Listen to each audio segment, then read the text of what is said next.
Ladies and gentlemen, good morning. Today, we are going to witness the blessing of the newly procured PMP equipment with Police General Jose Milencio C. Nartatis Jr., Chief, Philippine National Police. And to lead the invocation, we would like to request the Director of the PMP Chaplain Service, Police Brigadier General Jaime Serino III.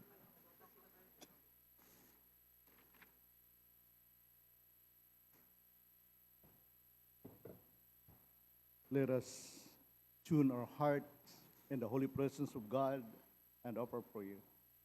In the name of the Father, Son, and the Holy Spirit. Our help is in the name of the Lord, who made heaven and earth. Let us pray. Almighty God, we come before you today with hearts full of joy, reverence, and gratitude for the gifts and resources you have bestowed to our organization. We thank you for these newly procured vehicles and equipments that will serve our organization in its mission to protect and serve our communities.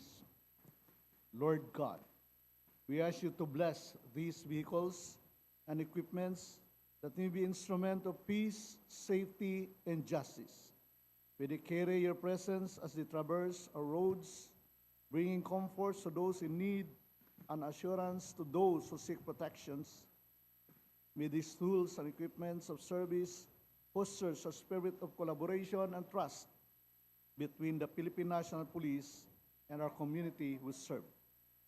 Help us all to work together in building a society rooted in justice, peace, and mutual respect.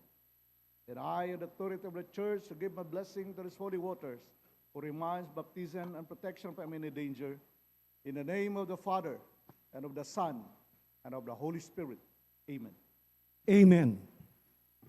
At this point, may you request the Chief PNP, together with the members of the PMP Command Group, the D staff, the members of the Bid and Awards Committee, CIA and PMC, to proceed to the lower level for the blessing of the newly procured PMP equipment to be appreciated by the Director of the PMP Chaplain Service.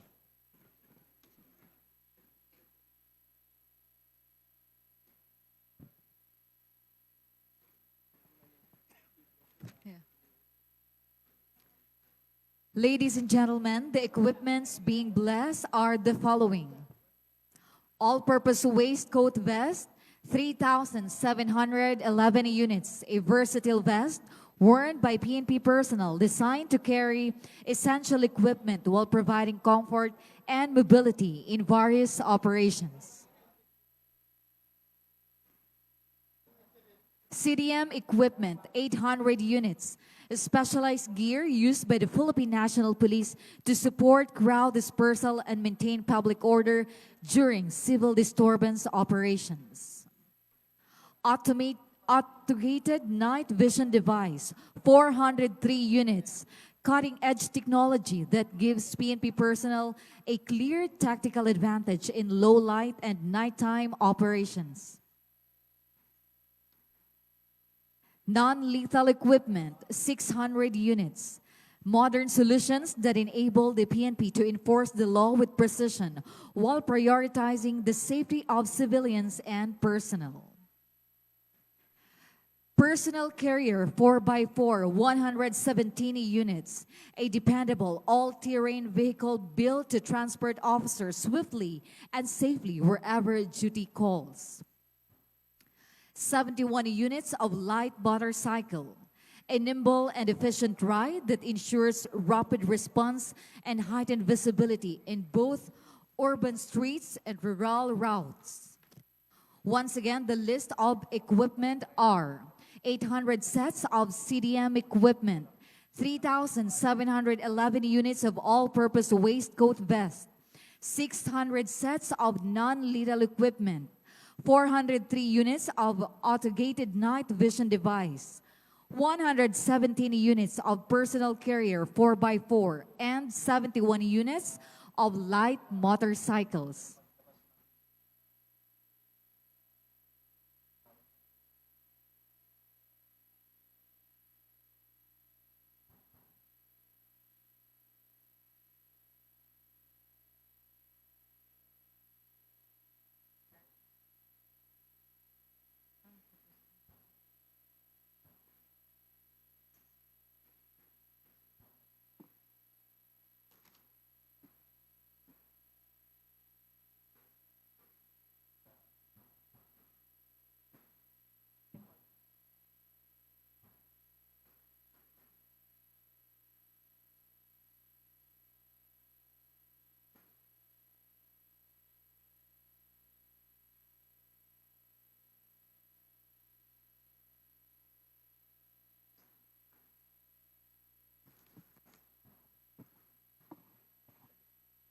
Once again, ladies and gentlemen, the list of equipment are the following.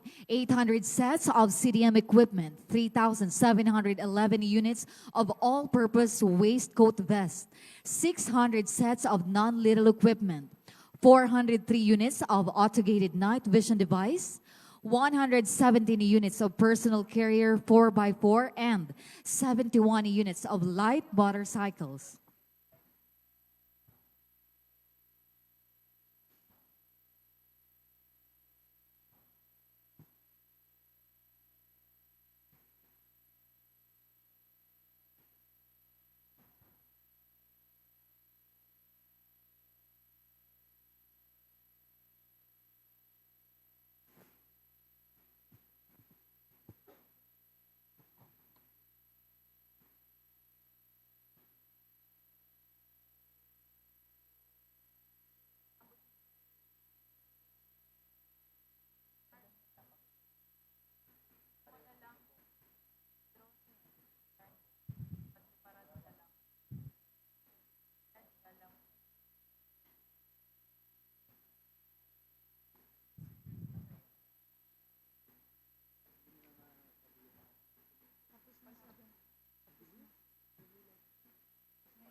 Na mga sobra-sobra binili natin para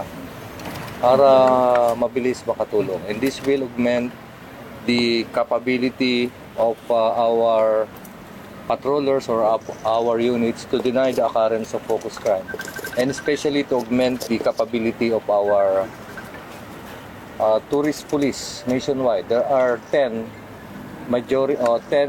big tourist spots within the archipelago, and of course 10 lang yun, pero mas marami pa yung medyo mas maliliit.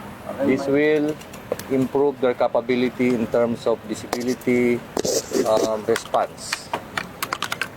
Okay, and this will be a continuing one. In the next 6 months, we'll be receiving or we'll be getting our additional mobility coming from the DILG. Pondo po ni Secretary Junvic Rimulya.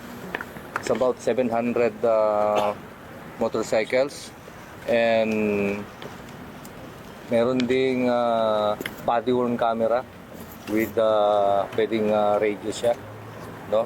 Para magagamit yan sa emergency responses and visibility efforts, lalong-lalo na we must be ready dahil babahain tayo or dadami ang tawag sa 911.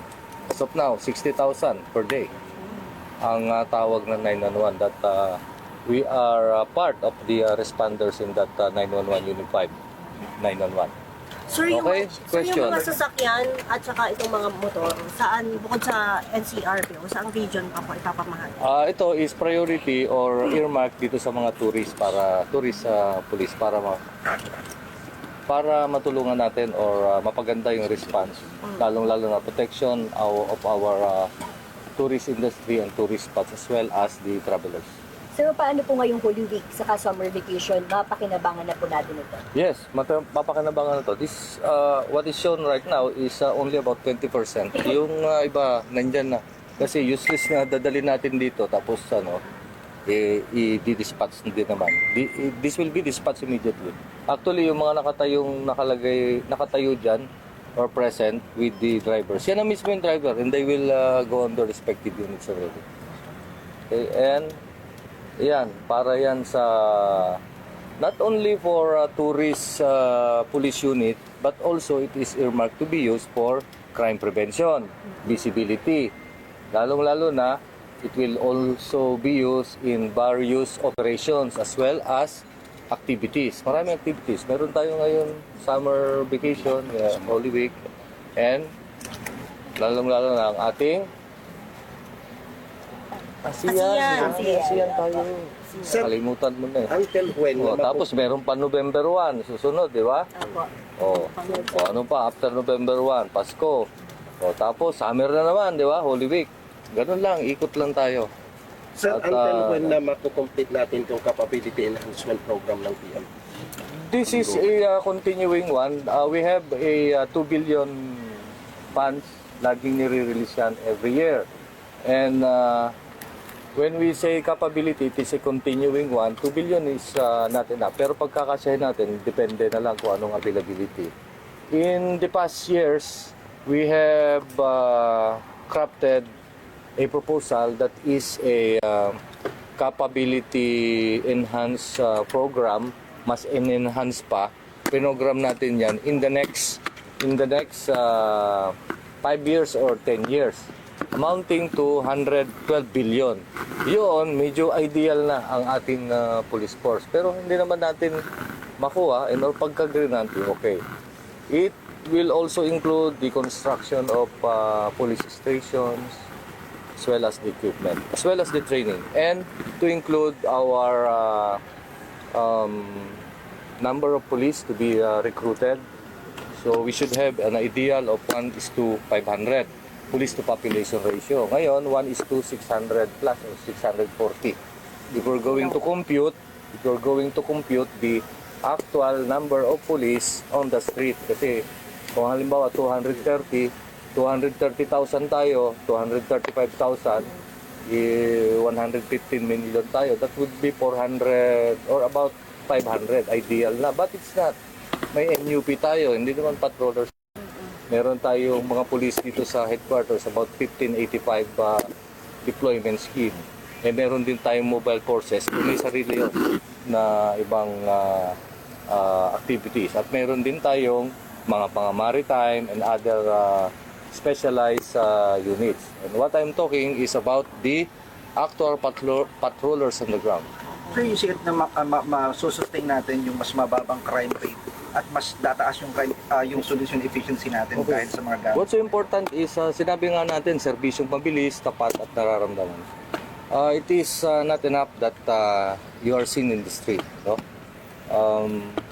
And it is not enough. Kailangan mabilis tayo, mag-react. That's why meron tayong Unified 911. Pagka mabilis ka mag-react at nandiyan ka na talaga, ano pang magaganda? Kailangan nararamdaman. Okay? Useless na nandiyan ka sa isang kanto, hindi ka naman kailangan yan. Mayroon ka pang ibang lugar na pupuntahan, or the importance of your presence in other location which is more strategic at needed. Doon mo masasabing mararamdaman. And then therefore, pag bumaba ang iyong focus crime, tumaas ang inyong crime solution efficiency, and what would be the effect? It's the 70-80% trust rating. Ibig sabihin, nararamdaman tayo. Sir, No? itong oil crisis na mayroon tayo, paano natin siya nakikita ang makaka-apekto sa capability development natin? Okay. Subok na tayo sa maraming crisis, ano? Tayo, Pilipino, nagtitiis tayo. Our siblings, yung mga kamag-anak natin, even nagtatrabaho sa ibang bansa. Dito sa Philippine National Police, nakikisama tayo dyan, nakikisa. Lalong-lalo na kami ay magtitipid. But not hindi natin maaalis yung ating target, no? Okay. For example, in the national headquarters, nabawasan ang ating release ng pondo. Actually, it is about 8%. 8%, medyo malaki yun. Dito sa mga regional offices, nabawasan ng roughly about 40%. So, medyo malaki. No, but we will be utilizing to sustain our guidance, to sustain the efforts of the Philippine National Police. Remember, there are about 20% reduction of focus crimes starting August 2025 up to present. Pag kukumpitin mo yan, about 20% ang reduction. Kailangan natin i-sustain yan. Kung mas maganda nga, kung ma-down pa natin ng 50%, di okay. So, kailangan natin i-sustain such that I'm realigning the funds here at the central office. So, magbabawas kami ng 5. So, nabawasan na ako ng 13 at para maging 100% or 95% ang ini-implement sa PROs. At kayang-kayang gawin dito yon, okay?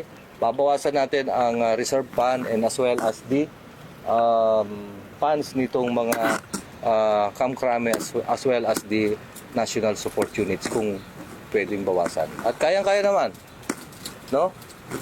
Kayang-kaya. Dahil nakita na natin, for example, we have Asianapol. We have Asianapol. Instead of inviting 10 per country, that is 10, no? 100, 11 yun, 110. About 300 kasi ang mga pupunta dito, 300 to 500.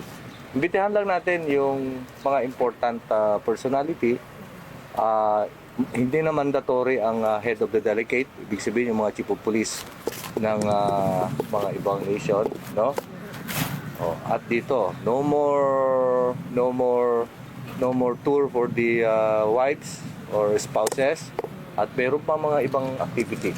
So, instead of magastos mo ang 100,000, pwede mong gastusin ang 50,000 lang. So, and so forth, a lot of activities magagawa natin. No?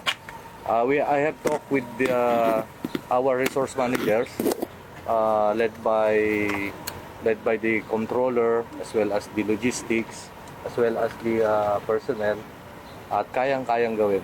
Diba? For example, si DPCR, kaya bang gawin? Babawasan ka lang naman ng, Tika G, babawasan ka ng 5%. Are you okay? Yes. Si Maritime. Yes, sir. Hindi yung si Maritime. Maritime and SAP, hindi. Okay. Si General Baldeo, maraming pinoprogram na pansyan. 3 billion or ano. So, hold muna natin yun. So, makakatipid tayo. No? Kaya yung Police Regional Office natin, wala dapat magre-reklamo. In as much as ang ating subsistence allowance, 150 to 350 a day.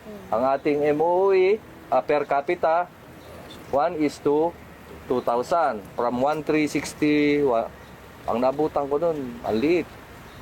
Naging 500, naging 1,000. Naging 1,360, 1,690, ngayon 2,000. Next year, 1:2,500, the least. Kung pwede pa natin maihagal ng mas mataas, okay. Because the PS requirement of a unit should be at par with the operating expense. Okay? Okay. Paano tanong mo? Sorry, natanong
next occasion.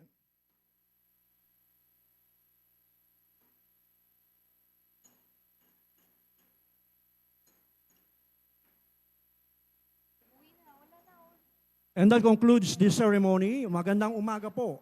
At sa bagong PNP para sa bagong Pilipinas, serbisyong mabilis, tapat at nararamdaman.